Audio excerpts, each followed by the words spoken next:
Welcome to Hoopty in the Hills. I'm your host, Gary Keith. I'm going to do a top 10 list for you today. I like doing top 10 lists, and you guys have shown me multiple times that you like seeing top 10 lists. So here we go. First of all, cue my intro. Boom.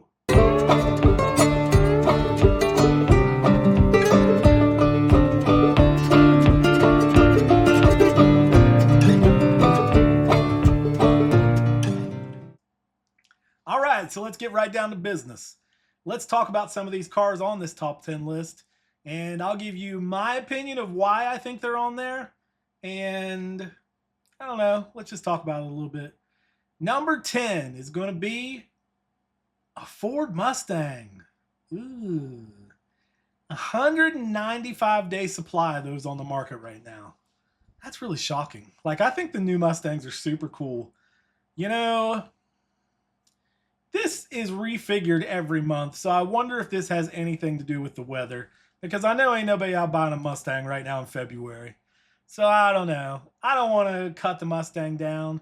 I love that Ford is kind of the only car company that has stuck with us and kept making the kind of cars that we want, I feel like. You know, when I say we, I mean people like me, you know, the enthusiasts. You know, I love that they're still making the Mustang. I'm mad at Chevy for stopping the Camaro. It makes me not even want to buy other Chevys. Just my opinion. I don't know. I guess they do still make the Corvette, but I miss the Camaro. I think that sucks. Anyway, just my opinion, I guess. Next on the list is our first electric car, the Porsche Taycan. I think Taycan is how you say it. Hopefully I'm saying that right and I don't sound stupid. Anyway, 199-day supply of those. Super cool car. Looks awesome. Love to see it coming down the road. I don't think I've ever seen one in person. Probably because they're not selling them. But, you know, it is a neat looking car, and I'm sure it's, you know, fast and crazy and has all kinds of great luxury stuff. But what does a Porsche buyer want? I think even worse than a normal buyer, a Porsche buyer is just not at this point looking for an electric car. Just my opinion. I mean, I feel like I'm the kind of guy that would buy a Porsche, and I'm not looking for an electric car right now. I'm not saying I'd never buy one. I might buy one for my wife, but I don't want to drive an electric car. You know, I don't know. And, you know, the sales numbers, they're probably worse because the current government administration has cut back on all the incentives, and that's really what was fueling the electric. So, I don't know. Porsche Taycan, cool car. I don't want one. Doesn't seem like anybody does. Number 8 is a car that kind of surprises me a little bit that it's on this list because, you know, all we hear about is how people need more opportunity to buy affordable cars. And number 8 is a Jeep Compass. Now, I don't know. How do we talk about the Jeep Compass? First of all, there's going to be a lot of Chrysler, Stellantis products on this list. And I think maybe that is a sign of their prices being way too high, just my opinion. I feel like at some point they decided they wanted to try to be a luxury brand, and I don't know. They're not. I don't know where they got that idea and thought they could become a luxury brand, but they're not a luxury brand and they never have been. I don't know. It's a Jeep. They're not great. They're kind of crappy. You know, they got CVT transmissions. Is it cooler than other cars in its class? Maybe marginally, but not by much. I don't know. I don't want one. Doesn't seem like you probably do either based on the sales. So, once again, not a surprise. When one of these cars on this list surprises me, I'll tell you. Number 7 is the BMW 8 Series. 203-day supply of those in the United States right now.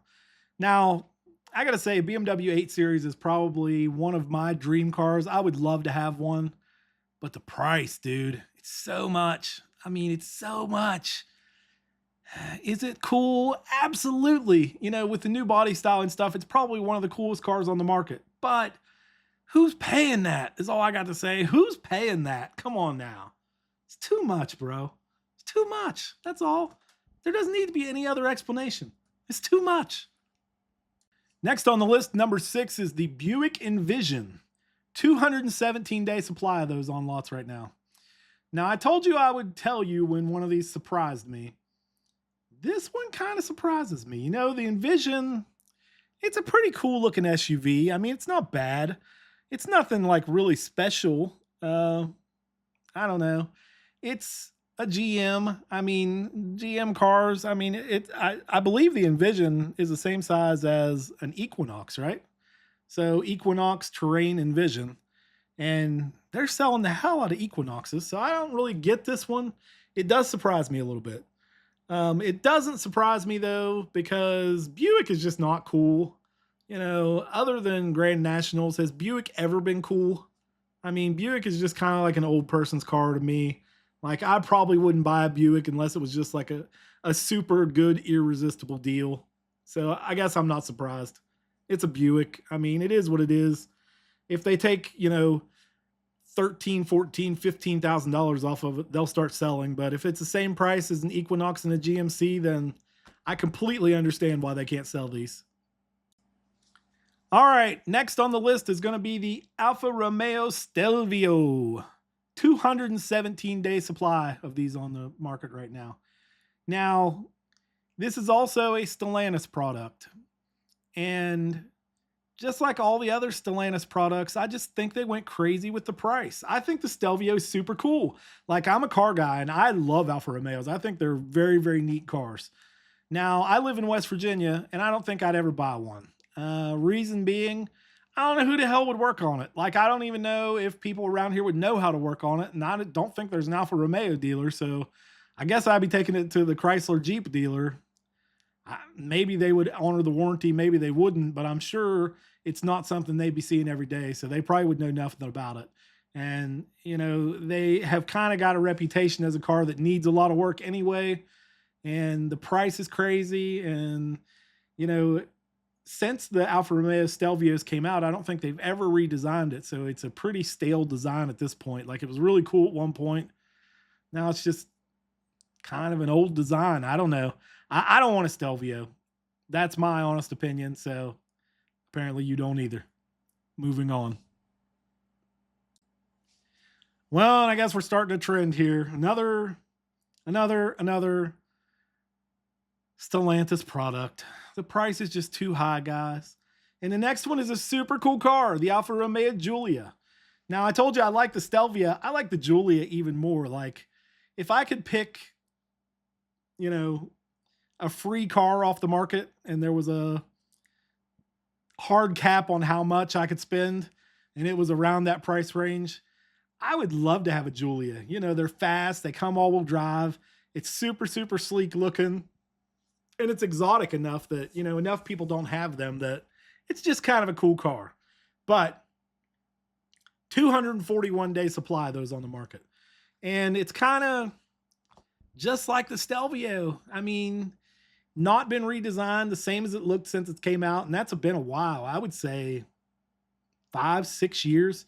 So it needs a redesign. But I mean, at the rate they're selling it, will we even see a redesign, or is the end of Alfa Romeo coming soon? Who knows? Maybe if they're lucky, Stellantis will sell it to somebody else. That would probably be the best thing that could happen to them. Next on the list, number 3 is the Jaguar F-Pace. I don't know, folks. This is like a my favorite cars list, and it actually like hurts me to go through this list. But the Jaguar F-Pace, you know, I feel like when it first came out, it was probably either the coolest SUV in its class or second to the Cayenne. They're both pretty cool. I love the F-Pace. I think it's awesome looking. And, you know, I'm a huge, huge fan, but it's just kind of played out at this point. Like, they need to do something big. And Jag, I think worse than any other company on the market right now, is just kind of sitting out. They're not doing anything. Like, it doesn't seem like they're changing anything. It doesn't seem like they're trying to increase their sales. I mean, 292-day supply of these on the market. Sorry, I'm looking at my other monitor over here. Uncertainty for people like me about it getting worked on once again, just like the Alfa Romeo. Like, is it going to blow up? And you're paying that high premium price. And is it as cool as a Cayenne?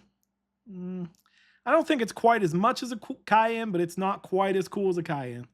And is it cooler than like a BMW?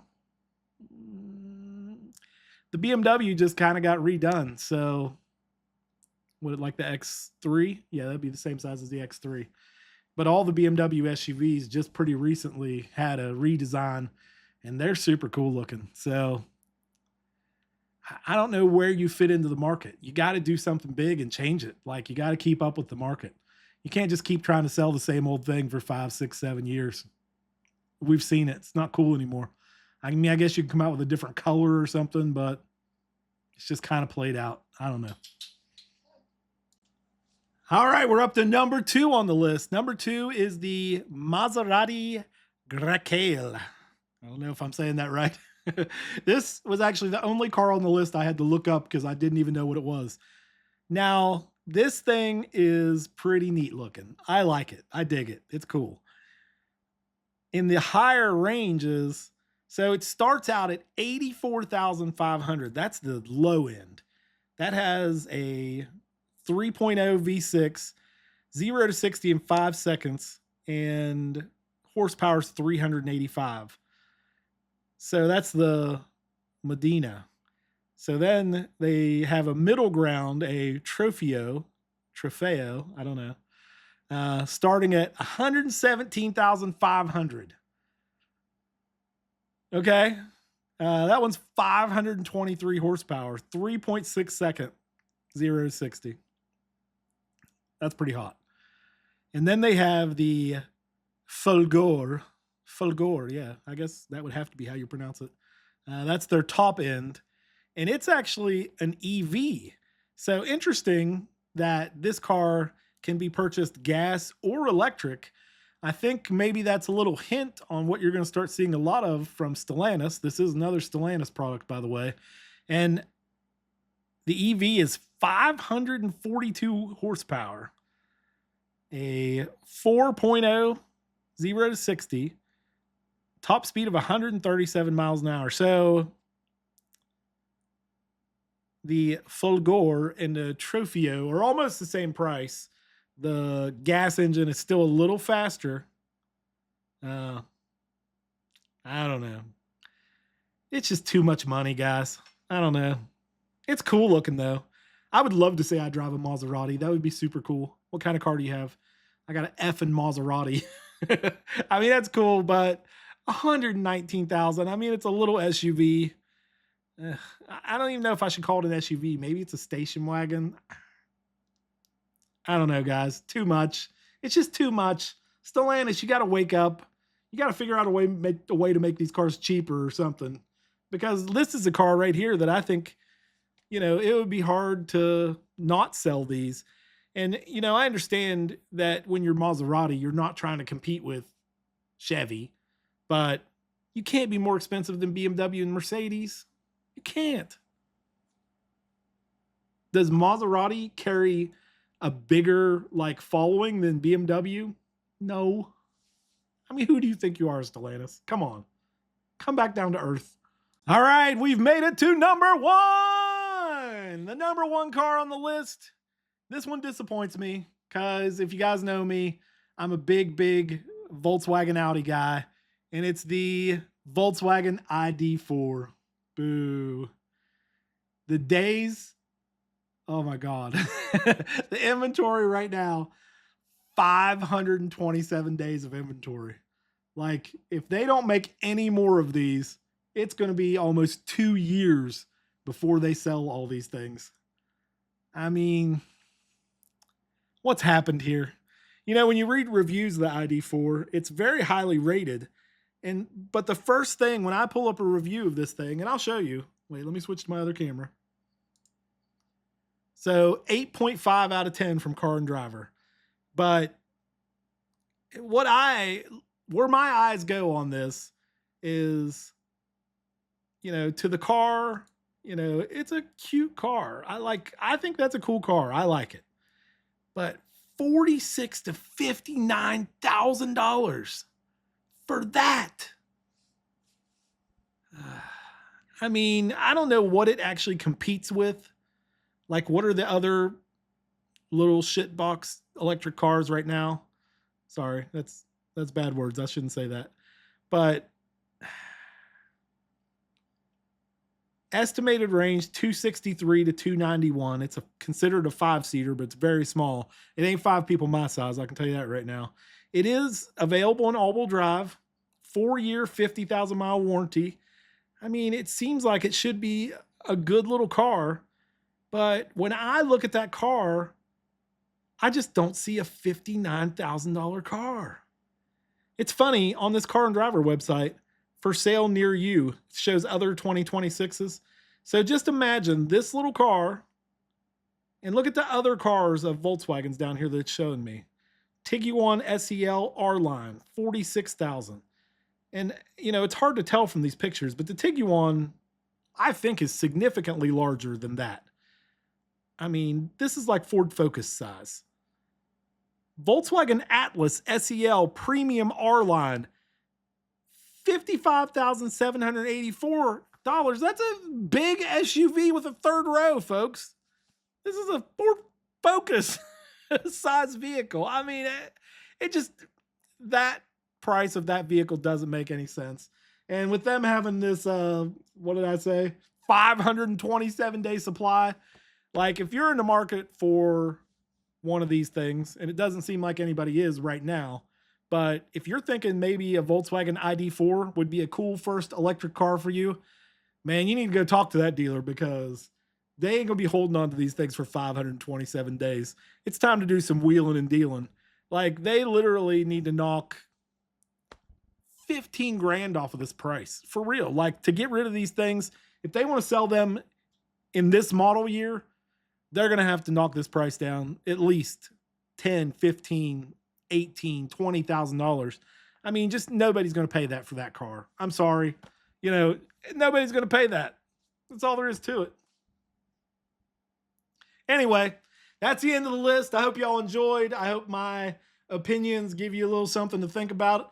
Please like and subscribe, and drop down in the comments what you think of these cars. You think I'm wrong about any of these? I don't know. I gave some pretty strong opinions. Only one car on the whole list surprised me, though. The only car that surprised me on the whole list was the Buick Envision. And like I said, I probably wouldn't buy one. I don't know. I'd buy an Equinox. I'd buy a Terrain. But the chances of me wandering over to the Buick Envision, I mean, the only way I would buy it is if it was literally, you know, a significantly amount cheaper. Like if they had it marked down and it was like a way better deal and had all the same crap, maybe I would buy one. But for me to actually like get in my car one day and say, hey man, I'm going to go look at Buicks, never. I mean, unless they got a Grand National lot out there somewhere, but none of the crap Buick is selling in 2026. My opinion. Leave me a comment. Y'all have a good one. Thanks for joining me. Hoopty in the hills.